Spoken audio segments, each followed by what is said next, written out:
하나님의 길은 우리의 길보다 높다. 우리가 보지 못한 길. 1492년 스페인의 탐험가 크리스토퍼 콜럼버스가 신대륙인 아메리카 대륙을 발견한 것은 유명한 사실이다. 당시 이것은 엄청난 사건이었다. 콜럼버스가 살던 중세시대의 지도 가장자리에는 테라 인코그니타라고 쓰여 있었다. 이것은 라틴어로 미지의 땅, 미개척의 영역이라는 뜻이다. 당시 사람들은 지구가 사각형이라고 믿었다. 그래서 그 가장자리 밖으로 향해 나가면 까마득한 낭떠러지로 배가 추락하거나 머리가 2개 달린 용에게 잡아먹힌다고 믿었다.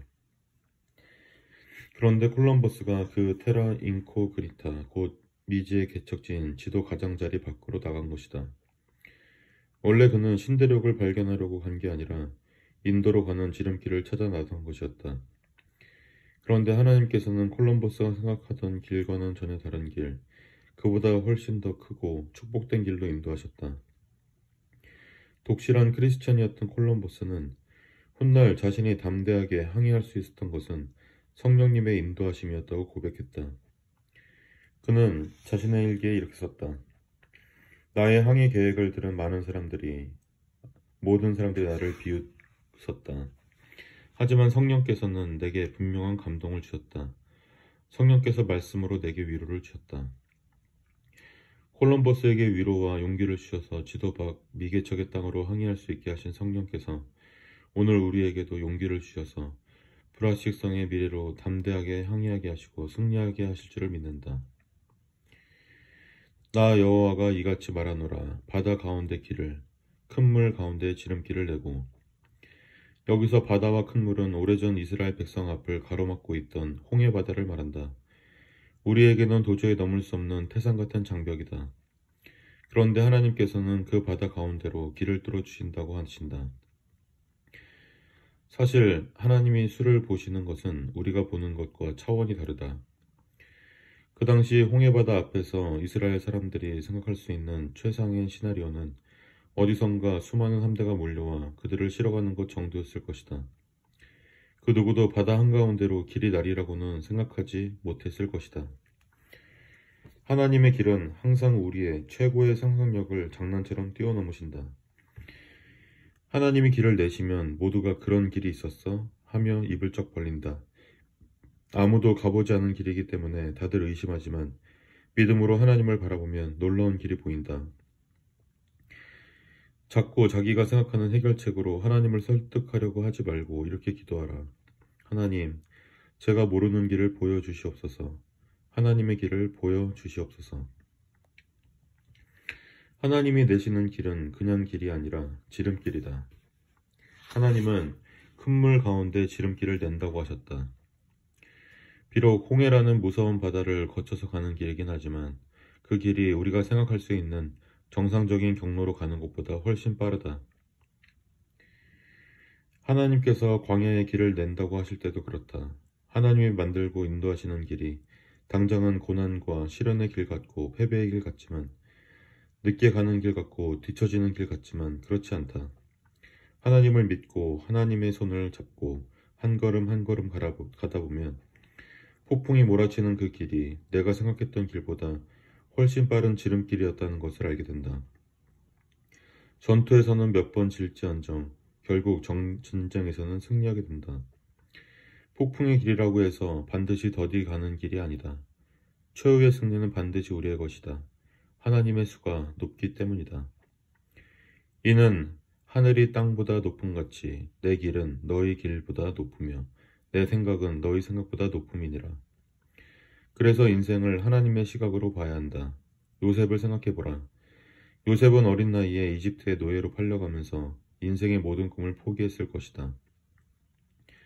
그대로 자랐더라면 팔레스타인의 부잣집 아들로 귀여움을 받으며 그 동네 유지가 되어 잘 살았을 텐데 그 꿈이 10대 때 산산조각 나버렸다. 그 당시 한번 노예로 팔리면 평생 노예였다. 상식적으로 풀려날 길이 없었다. 행복한 삶을 살 소망도 끊어졌다. 고향 땅으로 돌아가 아버지와 가족들을 다시 만나리라는 희망도 사라졌다.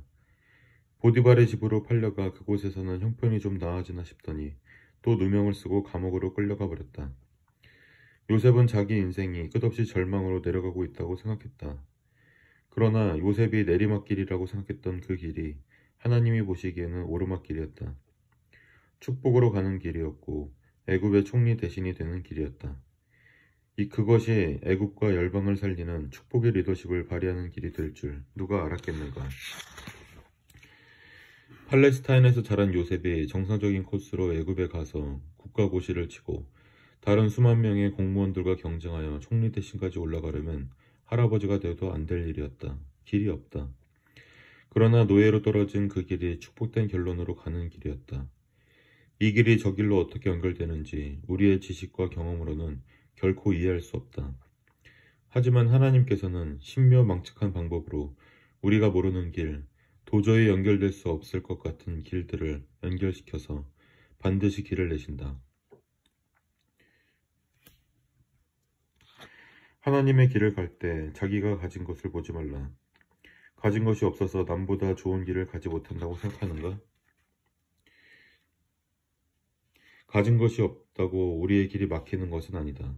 하나님은 빌드터의 난민에 불과했던 이스라엘 백성을 적과 꿀이 흐르는 가나안 땅으로 인도하셨다. 도망자 신세로 집을 떠났던 야곱이 하나님의 약속을 받고 하나님의 길을 가자 20년 뒤에 엄청난 부를 이루고 수많은 가족과 종들, 가축대를 이끌고 돌아오게 되었다. 가진 것이 없었기 때문에 하나님이 길을 보여주신다. 가진 것이 없기 때문에 더 겸손하게 기도하며 하나님의 인도하심을 따를 수 있고 다른 사람들을 소중히 여기며 함께 팀워크를 이루어 걸어갈 수 있다. 그렇게 하나님의 말씀에 순종하며 겸손히 한 걸음씩 나아가면 지금 형편이 아무리 어려워도 하나님께서는 반드시 축복의 미래를 열어주실 것이다. 하나님이 내시는 길은 거룩한 길이다. 이사야서 43장 14, 15절에 거룩한 여호와라는 말이 계속해서 나온다. 하나님이 거룩하시기 때문에 하나님이 그 백성을 위해 내시는 길 또한 거룩한 길이다. 이사야서 35장에서 이런 말이 있다. 거기에 대로가 있어 그 길을 거룩한 길이라 일컫는 바 되리니 깨끗하지 못한 자는 지나가지 못하겠고 오직 구속함을 입은 자들을 위하여 있게 될 것이라. 우매한 행위는 그 길로 다니지 못할 것이며 그 길을 거룩한 길이라고 일컫는다. 그 길은 거룩한 자, 곧 예수 그리스도의 보혈로 거룩함을 입은 자만이 걸어갈 수 있는 길이다. 회개하지 않은 자, 거듭나지 않은 자는 결코 걸어갈 수 없는 길이다. 이 길은 세상의 길과 차별된 길이기 때문이다. 세상 사람들은 하나님의 사람들이 가는 길을 전혀 이해하지 못한다. 그것은 그 길이 거룩한 자만이 갈 수 있는 거룩한 길이기 때문이다.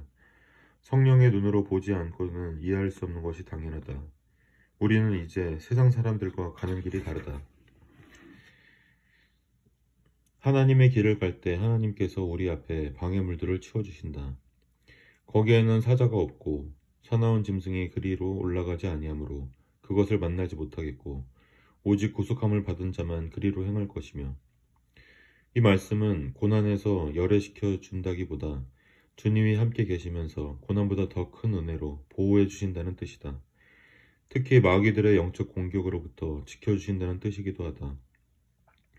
오직 하나님의 은혜로 구속받은 사람들은 이 길을 가면서 모든 원수 마귀의 공격에서 특별히 보호하심을 입을 것이다.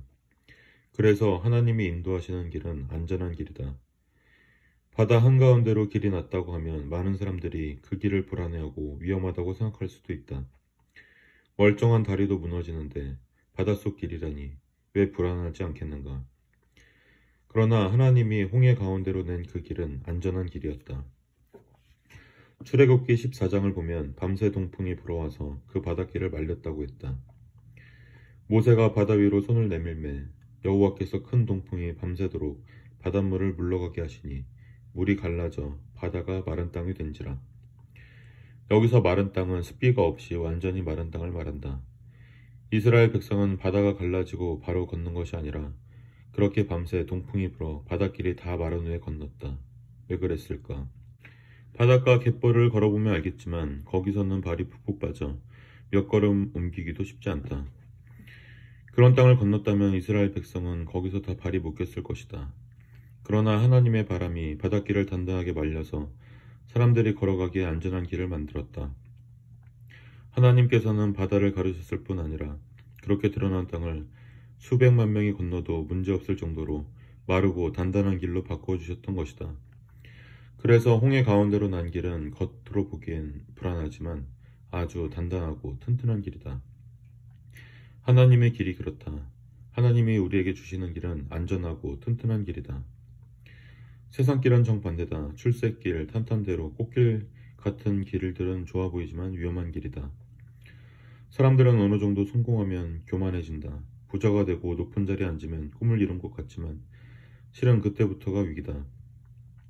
사람의 눈에는 승승장구하는 것 같은 그 길이 영적인 눈으로 보면 낭떠러지 절벽길을 가듯 불안불안하다. 그렇게 교만하여 함부로 살다가 추락해버리는 사람이 얼마나 많은가. 마귀는 우리가 성공에 취해서 그 길이 갖고 있는 위험을 인식하지 못하게 만든다. 그래서 크리스천들이 세상적인 성공을 조금 이루었다고 할 때 계속 넘어지는 것이다. 화려한 길이 오히려 위험한 길일 수 있다. 그러나 하나님은 소박해도 안전한 길로 우리를 인도하신다. 물이 다시 흘러 병거들과 기병들을 덮되 그들의 뒤를 따라 바다로에 들어간 바로의 군대를 다 덮으니 하나도 남지 아니하였더라. 그러나 이스라엘 자손은 바다 가운데를 육지로 행하였고 물이 좌우의 벽이 되었더라. 물이 그들의 좌우의 벽이 되었다고 했는데 여기서 벽으로 번역된 히브리어 호마는 동네의 담 같은 작은 벽이 아니라 큰 도시의 성벽 같은 거대한 벽을 말한다. 그러므로 이스라엘 백성이 건넜던 홍해바다는 얕은 바다가 아니라 거대한 도시 성벽 높이 이상의 크고 깊은 바다였던 것이다. 그 바닷물이 거대한 벽을 이루고 있었다. 추격해오는 애굽 전차들을 몰살시킨 죽음의 물이었지만 이스라엘 백성에게는 물을 한 방울 묻히지 못했다. 그저 거대한 벽이 되어 옆으로 흘렀다. 물이 어디로 간 게 아니다. 하나님의 보호하시는 손길에 막혀서 이스라엘 백성을 건드리지 못하고 옆으로 지나갈 뿐이다. 그 물이 애굽 군대에게는 죽음의 칼이 되었는데 말이다. 우리 역시 하나님의 보호하심이 없다면 그 물에 죽고 말 것이다. 하나님의 벽이 우리를 지키고 있기 때문이다. 홍해 바닷물이 불경기와 고난의 바다가 계속 우리를 덮어오지만 보혈의 손길이 우리를 보호하고 있다. 그래서 우리는 그 속으로 길을 뚫고 갈 수 있는 것이다. 사람의 눈으로 볼 수 없는 길, 하나님의 길, 가장 빠르고 가장 안전한 그 길을 걷는 우리 모두가 되길 바란다.